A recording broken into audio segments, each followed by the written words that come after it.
Heridas espantosas, similares a la crucifixión de Jesucristo. Una enfermedad mortal que comienza con una risa incontrolable y dispositivos dañinos implantados en el cuerpo humano por extraterrestres.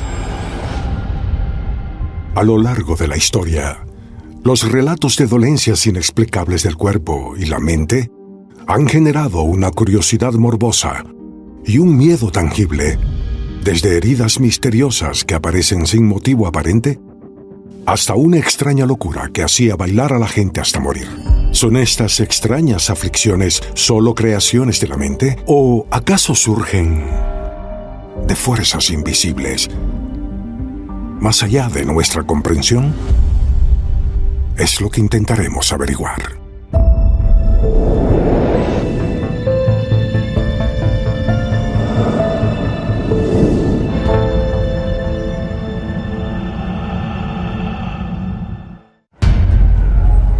Cada primavera, miles de millones de cristianos de todo el mundo se reúnen para cumplir un solemne día de reverencia llamado Viernes Santo. Según la tradición cristiana, el Viernes Santo conmemora la crucifixión y muerte de Jesucristo.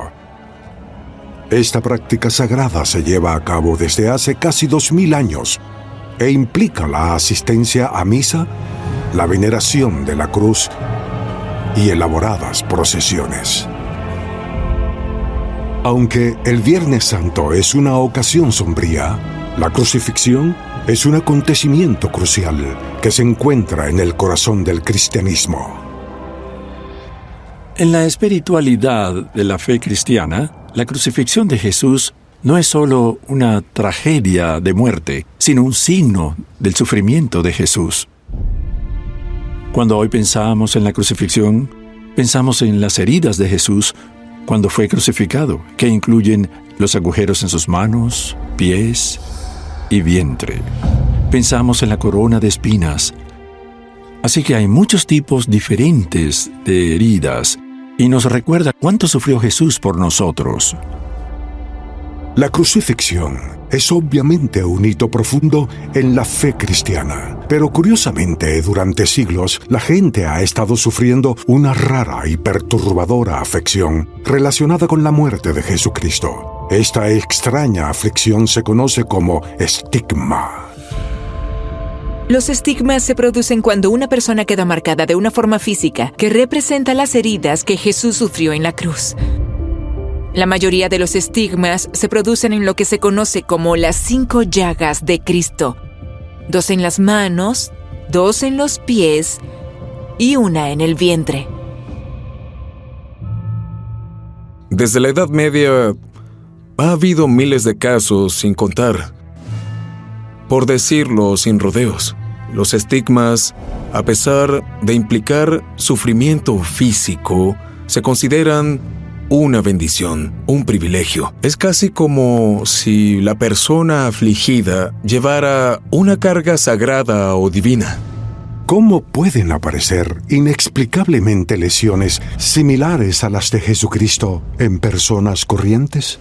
Parece desafiar toda lógica. Pero quizá se puedan encontrar pistas sobre este fenómeno examinando el primer caso registrado de estigma. El primer caso registrado de estigma ocurrió con San Francisco de Asís en 1224. San Francisco fue a las montañas del Averna para meditar y para rezar. De pronto, Francisco tuvo la visión de un serafín, que es un tipo particular de ángel, un ángel ardiente con 6 alas. El serafín llevaba el crucifijo. Sus alas envolvían a Jesús en la cruz y de este crucifijo, de esta imagen de Jesús, salían rayos, y estos rayos penetraban en Francisco en forma de estigmas. Los estigmas de Francisco fueron increíblemente intensos. Nada parecido había sucedido antes. Y no solo tenía heridas abiertamente sangrantes en las manos, sino que también enfermó gravemente después de recibir los estigmas y murió 2 años más tarde. Todos los días de esos 2 años sufrió los estigmas. Los relatos de los estigmas son fascinantes e increíblemente inquietantes. para cualquier cristiano, son evidencia de fuerzas divinas actuando en nuestro mundo. Pero muchos expertos se muestran escépticos e insisten en que los estigmas deben tener una explicación científica. En cuanto a síntomas similares a los estigmas, existen algunas afecciones médicas que se han atribuido a hemorragias espontáneas, pero aún no se conocen bien. Una de ellas es la hematidrosis. Se conoce como sudor de sangre porque cuando el cuerpo está sometido a un estrés extremo, las glándulas sudoríparas tienden a volverse frágiles y pueden sangrar espontáneamente. Suele manifestarse en forma de gotas de sangre en la piel, sobre todo en la frente, los brazos y las piernas, sin ninguna causa física aparente. Así que hay casos en los que se han atribuido a hemorragias espontáneas. Pero no puede decirse que sean exactamente un estigma. Cuando surge un supuesto estigma, el Vaticano suele hacer todo lo posible para que la curación se lleve a cabo de acuerdo con los protocolos médicos habituales. El Vaticano impugna, ignora o refuta más alegaciones de milagro de las que suele validar. Y si el Vaticano consigue confirmar todos estos estigmas, entonces se considerarían milagrosos. ¿Es posible que un caso genuino de estigmas sea de hecho un milagro como afirma el Vaticano? Muchos creen que la mejor prueba está en la historia del caso más famoso de la historia moderna: el estigma del Padre Pío. El Padre Pío era un fraile capuchino que celebró una misa en 1918. E inmediatamente después empezó a sangrar por las manos y los pies. Pero el caso tenía sus peculiaridades. Las heridas nunca cicatrizaron y exudaban un perfume muy dulce, conocido como el olor de la santidad. Cuando el Padre Pío sufría sus estigmas, decía que el dolor era tan extremo que creía que iba a morir. Se avergonzaba de la sangre y le daba vergüenza mostrar estas marcas con regularidad. Siempre intentaba cubrirlas con las mangas de su sotana para que la gente no viera la sangre. La respuesta del Vaticano a los grandes místicos de las iglesias solía ser perseguirlos, y eso hicieron con el Padre Pío. Se mostraron escépticos e incluso pensaron que él mismo se había provocado las heridas y luego lo silenciaron. Básicamente lo encerraron en un monasterio. Pero miles de personas asistían a sus misas y hacían cola durante días para confesarse. Solo mucho tiempo después de la muerte del Padre Pío, en 1968, el Vaticano cedió y lo reconoció como un verdadero estigmatizado. Finalmente fue canonizado y beatificado por el Papa Juan Pablo II. Fue a principios del siglo XXI. Ahora, miles de peregrinos vienen de toda Italia y más allá para venerar su tumba cada mes. Y así, su memoria es algo que celebran los católicos de todo el mundo. Analizando los casos de estigmas, vemos que son experiencias muy profundas para los que sufren, y tenemos fotografías de estigmatizados modernos, en gran agonía por el dolor que padecen. Es fascinante. Todo lo que pueda representar una verdadera comunión con la esencia de Jesucristo será de gran interés para la gente y querrá comprenderlo. Hoy en día, el estigma sigue siendo una enfermedad controvertida y curiosa que no ofrece respuestas fáciles. Pero en la Francia del siglo XVI surgió otra afección no menos chocante. Un fenómeno inquietante que llevó a cientos de personas a bailar hasta morir. Estrasburgo, Francia. Esta histórica ciudad, construida a orillas del río Rin, es conocida por su increíble red de canales, su notable arquitectura medieval y el famoso reloj astronómico de la catedral. Pero hace más de 500 años, en julio de 1518, esta ciudad fue escenario de una de las enfermedades más extrañas de la historia. se conoció como la epidemia del baile y comenzó cuando una mujer de la ciudad llamada Frau Trophia se puso a bailar espontáneamente. Se supone que Frau Trophia salió de su casa en la ciudad de Estrasburgo y se puso a bailar. Bailó durante horas y horas y, al parecer, al principio, algunos testigos pensaron que tal vez estaba tratando de molestar a su esposo o que era una especie de broma. Pero luego continuó bailando durante toda la tarde y luego en la noche. Luego se desmayó. Al día siguiente se levantó y volvió a empezar. Y en ese momento la gente se dio cuenta de que allí estaba ocurriendo un fenómeno muy extraño. Frau Trophia empezó a saltar y a bailar bajo el calor del verano, pero no lo disfrutaba. Estaba distraída, con los ojos en blanco, desconectada. Solo jugueteaba y bailaba, pero no podía parar. Se supone que ella bailó durante unas semanas sin parar. El esfuerzo constante hizo mella en su salud y fue enviada a un monasterio para recuperarse. Pero curiosamente, después de que Frau abandonara Estrasburgo, el baile no cesó. En 2 o 3 semanas, docenas de personas se vieron consumidas por el mismo deseo de bailar durante horas y días en un estado alterado de conciencia. A finales de agosto había unas 400 personas bailando, en algunos casos sin parar durante semanas. Se les caían las uñas, tenían los pies lacerados, los zapatos llenos de sangre. Y algunos cayeron muertos. Se calcula que murieron hasta 15 al día, lo que supone un total de unas 400 personas en esos 2 meses. Fue algo terrible y aterrador. Lo que es muy notable de todos estos acontecimientos de 1518 es que tenemos copias de memorandos intercambiados entre miembros del gobierno de la ciudad.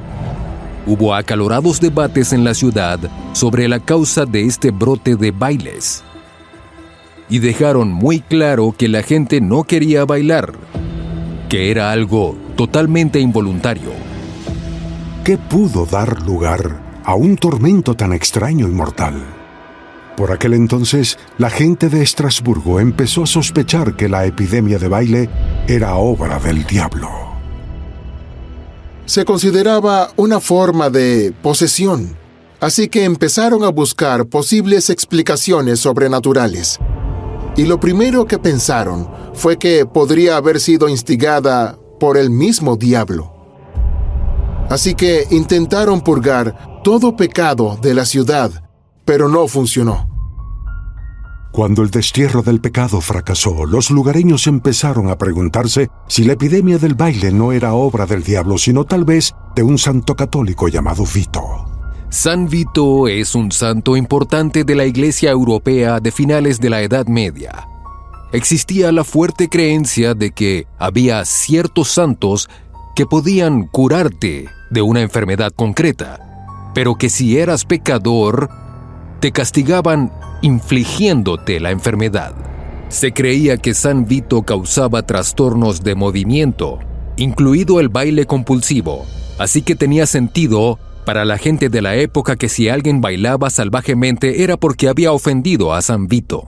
Así que lo que hacían los líderes era meter a esas personas en carros y llevarlos a un templo dedicado a San Vito, situado a 50 kilómetros al norte de Estrasburgo. Curiosamente les pusieron zapatos rojos, cubrieron los zapatos rojos con aceite y agua bendita, y luego hicieron que la gente se pusiera de pie en círculo en el templo. Y dicen que la mayoría de la gente recuperó la cordura. Así que parece que esta gente encontró una cura recurriendo a las creencias sobrenaturales de las personas que estaban afligidas. ¿Podría ser que la epidemia del baile fuera causada y curada por un poder superior?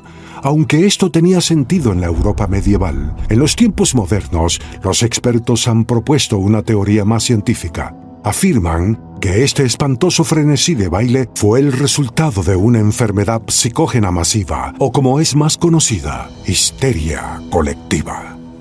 La histeria colectiva se produce cuando un grupo de personas muestra los mismos síntomas físicos sin que exista una causa física específica para ello. Por ejemplo, si estás en un entorno social en el que otra persona experimenta un síntoma, puedes creer que también te está pasando a ti. Hubo un ejemplo de un internado para niñas en lo que ahora se conoce como Tanzania en los años 60, donde más de 1,000 niñas tuvieron un brote de convulsiones involuntarias y risas incontrolables. Puede haber varios síntomas de histeria colectiva, pero no existe una respuesta científica definitiva sobre las causas que llevan a los grupos a imitar síntomas y comportamientos. Hoy en día, la teoría más popular sobre la epidemia del baile de 1518 es que fue un ejemplo de histeria colectiva, pero no siempre un comportamiento inusual. Es una enfermedad psicogénica colectiva. Estamos hablando de cientos de personas bailando durante días o semanas, algunas de ellas muriendo. Ciertamente, los medievales tenían teorías populares de que se trataba de una intervención directa de Dios, los santos o el diablo, y creo que en parte se debía a que los hechos parecían inconcebibles. Y al final, nunca sabremos qué dio lugar a este fenómeno. ¿Fue la macabra danza de la muerte producto de la histeria colectiva? ¿O estaban los ciudadanos poseídos por fuerzas malignas? La verdad tras este misterio puede haberse perdido en la historia. Pero hay otra historia de tormento que ha sido cuidadosamente investigada por los científicos modernos. Se trata de una extraña enfermedad conocida como la risa de la muerte. Papúa Nueva Guinea. Este grupo de islas tropicales, situadas en el suroeste del Océano Pacífico, es uno de los lugares más remotos del planeta. Durante la década de 1970, se descubrió que una tribu local, conocida como los Fore, estaba afectada por una extraña y mortal enfermedad. Los Fore vivían en las montañas de esta isla. Quizás había unos 36,000 repatriados por los valles montañosos del norte de Nueva Guinea. Vivían en 170 aldeas diferentes, con gente que hablaba 6 idiomas distintos. Cuando los occidentales empezaron a relacionarse con los Fore, misioneros y antropólogos descubrieron que un número alarmante de ellos moría de una extraña enfermedad que nadie había visto. Uno de los síntomas de esta enfermedad se conoce como risa patológica. Las principales revistas y periódicos han bautizado la enfermedad como la risa de la muerte. En su momento, los expertos calcularon que la risa de la muerte mataba 200 Fore al año. Los Fore llamaban a la enfermedad Kuru, que puede traducirse como temblores en su dialecto. La enfermedad intrigó a los científicos, que fueron incapaces de descubrir su causa. En 1981, el Dr. Robert Klisman viajó a Papúa Nueva Guinea para intentar resolver el misterio. Cuando fui por primera vez, no sabía qué esperar, pero aprendí muchas cosas. Al principio se llamaba la risa de la muerte, que es un nombre un poco equivocado. La gente hacía algo parecido a reír, pero en realidad eran expresiones y movimientos incontrolables. El Kuru provoca diversos síntomas. Es una enfermedad neurológica parecida al Parkinson o al Alzheimer. Los síntomas son pérdida de control muscular sobre el cuerpo, temblores, incapacidad para caminar y también tiene síntomas mentales. Así las personas pueden no ser capaces de controlar sus emociones o lo que dicen. La enfermedad era aterradora en muchos sentidos. Los síntomas generalmente tardaban alrededor de 1 año desde el inicio hasta la muerte de la persona. Los Fore creían que la enfermedad estaba causada por brujería. Creían que un brujo tomaba algo que te pertenecía y lo envolvía en una piedra, lo enterraba y lo hechizaba. Y esto puede sonar ridículo para nosotros, pero ellos decían, eso es magia. El mundo en el que vivían era de ese tipo. ¿Podría ser que el Kuru fuera el resultado de fuerzas sobrenaturales, como creían los lugareños? Es una idea curiosa, pero los médicos empezaron a sospechar que los verdaderos culpables eran los fore, que participaban en la espantosa práctica de comer carne humana. Cuando los antropólogos occidentales empezaron a estudiar algunas comunidades de Papúa Nueva Guinea en los años 30, descubrieron una práctica ritual religiosa de canibalismo en los funerales. Los miembros que llevaban a cabo el canibalismo veían el consumo del cerebro como una forma de absorber la fuerza vital de la persona. Era una práctica de devoción. Cuando practicaban el canibalismo, en una ceremonia conté que había 56 personas presentes y 53 de ellas murieron de la enfermedad, así que era devastador. Y cada vez que alguien moría, consumían su cerebro. Conocí a gente que me dijo, me comí un pie o me comí una mano y no murieron. Así que la posibilidad del kuru era mayor cuando estas personas consumían el cerebro. Quizá nos sorprenda que comer cerebros humanos no sea bueno para la salud, pero ¿cómo condujo esta práctica a los extraños síntomas de risa del kuru? El kuru es causado por algo llamado prion, una proteína infecciosa que está presente en el cerebro y en aproximadamente 1 de cada 1.000.000 de personas gira en sentido contrario. Y cuando gira, puede hacer que otras proteínas giren en nuestro cerebro y formen grupos que pueden matar células cerebrales. El kuru pudo haber ocurrido porque alguien en el fore tenía esta proteína al revés. Esa persona fue comida por otras personas y eso causó que las proteínas en sus cerebros giraran. Cuando murieron, fueron comidos y el resto es historia, se siguió propagando. La historia del kuru es tan fascinante como inquietante. Pero lo que es aún más inquietante es que este tipo de enfermedad ha afectado a personas no solo en Papúa Nueva Guinea, sino en todo el mundo. Solo que nosotros la llamamos enfermedad de las vacas locas. En los años 80, el ganado británico acabó padeciendo el mal de las vacas locas porque los granjeros las alimentaron con suplementos elaborados a partir de vacas muertas infectadas con la enfermedad priónica. Luego la gente comió esa carne. Y entonces, en el transcurso de 15 o 16 años, 178 personas murieron en el Reino Unido, de lo que se conocería como el mal de las vacas locas. El mal de las vacas locas o las enfermedades como el kuru pueden manifestarse hasta 70 años después de haber ingerido alimentos o ganado contaminado. Así que no se sabe a ciencia cierta si podría ocurrir en el futuro. El estudio del kuru es importante por muchas razones. Una de ellas, por supuesto, es el hecho de que los síntomas en humanos cuando comen una vaca infectada son básicamente los mismos síntomas que vimos en el kuru, y eso nos dio una visión única de lo que puede causar una enfermedad que es diferente de lo que nadie había visto antes. El destino de todos aquellos que fueron víctimas de la risa de la muerte le da un nuevo significado a la frase, eres lo que comes. Sin embargo, nuestra siguiente historia de sufrimiento inexplicable no tiene que ver con lo que elegimos consumir, sino con lo que puede introducirse quirúrgicamente en nuestro interior sin que lo sepamos, porque hay miles de individuos que afirman haber sido receptores forzosos de implantes alienígenas. 15 de febrero de 1992. Un grupo de expertos de varias universidades publican un controvertido estudio titulado Experiencias personales poco comunes. El estudio muestra que, según una encuesta nacional, alrededor de 3,7 millones de estadounidenses afirman haber sido abducidos por extraterrestres, fenómeno que se conoce como síndrome de abducción ovni. Pero lo que resulta aún más aterrador es que muchos de los encuestados afirman que los extraterrestres les practicaron una operación quirúrgica y les implantaron un objeto extraño en el cuerpo. Las personas que declaran tener implantes han alegado todo tipo de síntomas físicos. Estos implantes no son algo que quieran tener.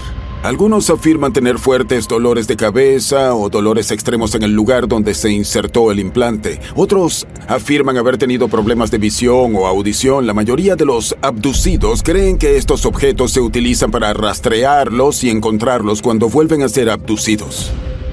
Algunos de los escépticos dicen que suelen ser fragmentos de cristal o trozos de metal que han acabado penetrando en el cuerpo por causas naturales terrestres, el resultado de una contusión o una herida autoinfligida.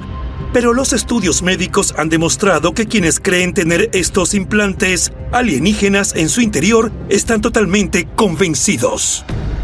Además del dolor y el terror que provoca el descubrimiento de un supuesto objeto extraterrestre alojado en el interior del cuerpo, muchas de las supuestas víctimas de los implantes sufren también un síntoma aún más inquietante.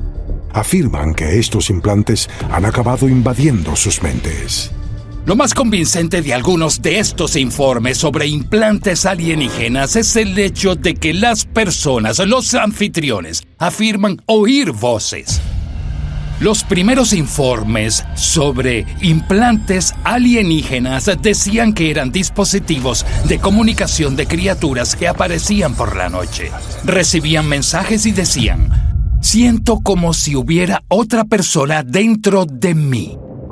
Es posible que los curiosos relatos de estas personas supuestamente implantadas sean ciertos, y de ser así, ¿qué son exactamente esos misteriosos objetos que se infieren en el cuerpo de las personas?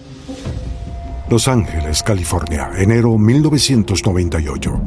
El podólogo Dr. Roger Leir ha publicado un controvertido libro titulado Los extraterrestres y el bisturí. En su extraordinario relato, el Dr. Leir revela que ha extraído quirúrgicamente objetos extraños del cuerpo de personas y que cree firmemente que se trata de objetos de origen extraterrestre.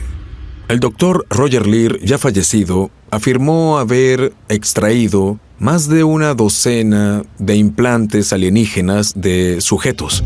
Era una de las pocas personas con formación quirúrgica dispuestas a extraer estos supuestos objetos. Recibía pacientes que le decían: doctor, me pasa algo en el pie. Cuando tomaba la radiografía, veía objetos extraños en el interior. Y entonces los pacientes contaban la historia de un encuentro con una presencia extraña. Lo que Roger descubrió fue que con estos implantes alienígenas el cuerpo no solo no rechazaba el objeto, sino que lo convertía en parte del cuerpo. Ningún objeto artificial de este planeta actúa así. En 2013, el Dr. Leir se puso en contacto con el aclamado cineasta Jeremy Corbell. El doctor quería conceder a Corbell un acceso sin precedentes para filmar su 17ª cirugía de extracción de implantes. El resultado fue un documental titulado Patient 17. El Dr. Roger Leir me llamó y lo primero que me vino a la mente fue que pensaba que esto era algo absolutamente loco, absurdo y demasiado ridículo, pero me dijo: escucha, no habría gastado tanto tiempo, esfuerzo, dinero, sangre, sudor y lágrimas en esto si no hubiera algo de verdad. Solo filma la cirugía.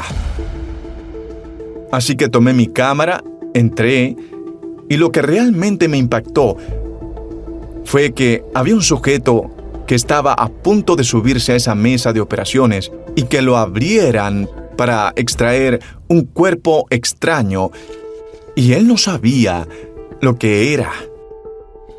Y no sé qué buscaba encontrar aparte de: sí, tal vez hay un implante hecho por un extraterrestre en mi pierna, porque Patient 17 sí tuvo experiencias de abducción. Allí, ¿puedes verlo? ¿Lo ves? El puntito de aquí. Ahí está, sí. Un puntito negro, eso es. Justo ahí, ¿puedes ampliarlo?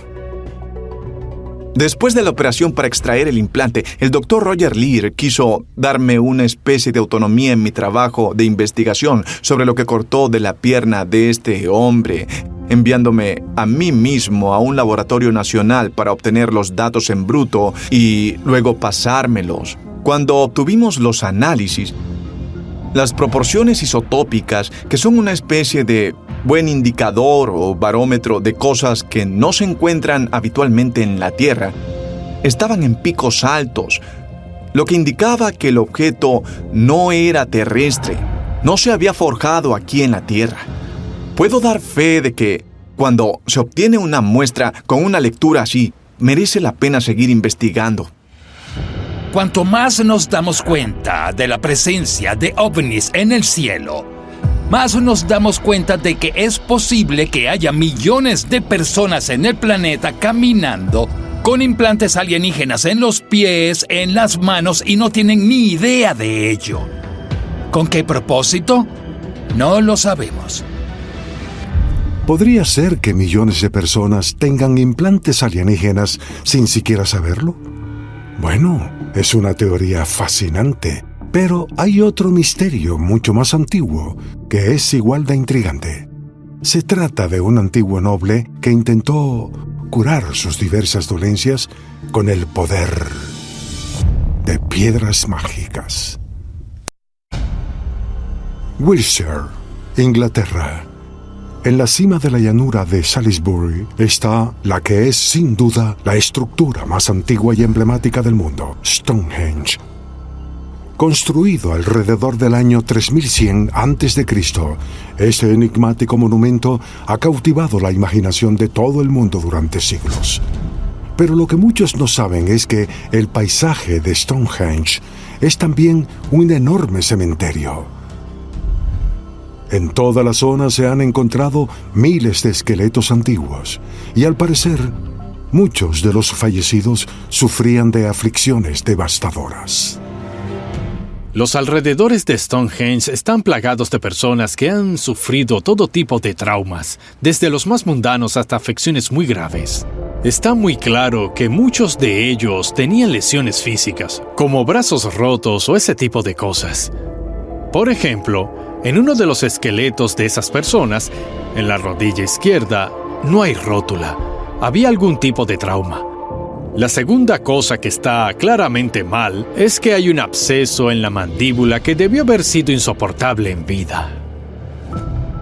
Además, lo que podemos ver a partir de estudios recientes de ADN es que, más o menos en el momento en que Stonehenge estaba siendo construido, hubo una plaga que asoló la zona. Así que tenemos que pensar en el pasado prehistórico al hablar de Stonehenge como algo muy peligroso.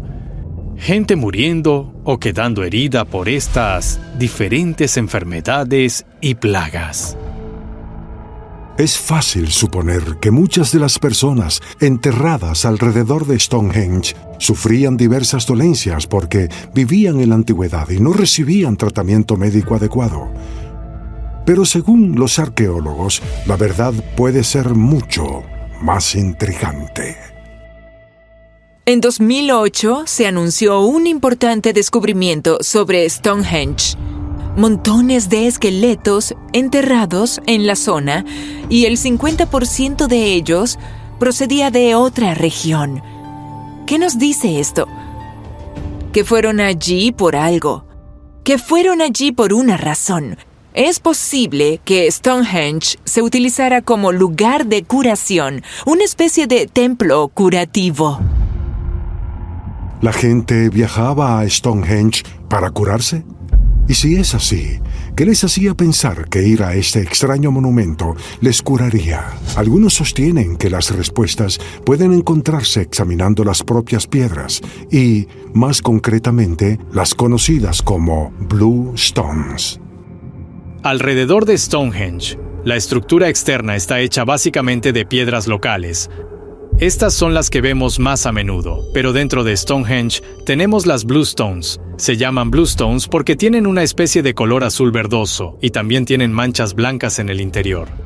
Tenemos muchas pruebas que apoyan la idea de que estas piedras se utilizaban para la curación. Una es que sabemos por estudios científicos que estas piedras proceden del suroeste de Gales, en lo que conocemos como las colinas Preseli. Está a unos 230 kilómetros en línea recta de Stonehenge. Las piedras de las colinas Preseli debieron considerarse especiales de alguna manera, porque podemos localizar cuentos populares de personas que utilizaban agua junto con las piedras para ayudar a promover la curación. Así que Stonehenge fue un lugar de curación, pero no deberíamos compararlo con un hospital moderno, porque la ciencia médica en aquella época tenía más que ver con la creencia y con la fe. Stonehenge consistía en utilizar la creencia, el poder de las piedras azules como medio por el que se distribuía la sanidad, por así decirlo. Para algunos, la idea de que los pueblos antiguos construyeran un inmenso monumento de piedra con fines curativos místicos puede parecer absurda, pero la gran verdad es que durante miles de años los seres humanos han realizado grandes viajes en busca de curas milagrosas y millones de personas lo hacen hasta el día de hoy. Si quiere entender Stonehenge como un lugar de curación, piense en Lourdes, en Francia, donde la gente sigue yendo hoy en día en busca de una cura de la Virgen María. Ahora imagina la Edad de Bronce, donde se iba a Stonehenge a tocar las piedras, a rezar una oración. Era la última esperanza de cura para cualquier enfermedad que te estuviera matando. Estas antiguas culturas, especialmente en Inglaterra, estaban impregnadas de tradiciones que creían en el poder de la naturaleza. Y claramente algo tan majestuoso como estas piedras sería algo que podría tener una energía para ayudarlos. Es fascinante pensar que hace 5.000 años los antiguos pueblos de Gran Bretaña podrían haber ido a Stonehenge como último recurso para curar dolencias que no entendían. Y curiosamente, en Portugal hay una enfermedad que ni siquiera los científicos modernos pueden entender. Solo que esta enfermedad no afecta a los vivos, sino a los muertos. Lisboa, Portugal. Mientras que hay varias enfermedades que afectan a los vivos, que son totalmente sorprendentes, curiosamente en esta histórica y pintoresca ciudad, lo mismo puede decirse de los muertos. Hay una ley en Portugal según la cual las personas enterradas deben ser básicamente exhumadas al cabo de unos años cuando se han descompuesto y lo que queda se mete en una caja y se introduce en una pared. El motivo es la falta de espacio en los cementerios de Portugal. Pero lo extraño es que la mitad de los cuerpos exhumados no se descompusieron. Muchos de ellos, de hecho, aparecieron momificados. Y eso es extraño porque Portugal es un país muy caluroso. Uno esperaría que los cuerpos se descompusieran más rápido. Así que, ¿por qué los cuerpos permanecieron momificados y se negaron a descomponerse? Es un gran misterio. ¿Por qué tantos cadáveres se convirtieron en momias? Es un enigma inquietante que no solo se limita a Lisboa. En todo Portugal, las familias descubren con tristeza que los restos de sus seres queridos se conservan de forma extraña. El hecho de que los cadáveres no se descompongan en Portugal es angustioso para las personas que tienen que exhumarlos y luego responder a la pregunta ¿y ahora qué hacemos con ellos? Si no puedes triturar los restos y meterlos en una caja porque se niegan a descomponerse, ¿qué haces? ¿Volverlos a enterrar? Se trata de un acontecimiento increíblemente traumático para las familias que han perdido padres e hijos. Por ahora, los portugueses siguen preocupados por los restos de sus queridos muertos. Pero si la historia sirve de indicación, los seres humanos seguirán observando las enfermedades extrañas con fascinación y asombro, como hemos hecho durante siglos. Durante el siglo XIX, millones de personas asistieron a espectáculos de terror para ver a gente con todo tipo de enfermedades extrañas. Y creo que hasta cierto punto los seres humanos seguimos teniendo la misma mentalidad. Pensamos, ¿cómo se las arreglan para vivir con estas cosas tan increíblemente extrañas encima? ¿Cómo lo soportan? Y sobre todo pensamos, menos mal que no soy yo. Hay una mezcla de miedo y excitación en nuestra fascinación por las enfermedades extrañas. Nos preocupa lo que pueda pasarnos y al mismo tiempo nos sentimos aliviados de que no haya sucedido o no todavía. Por eso nos gusta experimentar ligeramente con circunstancias que nos recuerdan nuestra mortalidad, nuestra fragilidad, lo que podría pasarnos pero no nos ha pasado. Quizá lo más inquietante de las extrañas historias de tormento es que no está claro cómo, cuándo o por qué ocurren las aflicciones inexplicables. Desde desgarradores relatos de estigmas hasta la inquietante danza de la muerte. Estas melodías sirven como escalofriante recordatorio de que podemos ser vulnerables a fuerzas enigmáticas y dañinas que no comprendemos del todo y que en cualquier momento podemos ser víctimas de condiciones aterradoras que siguen siendo inexplicables.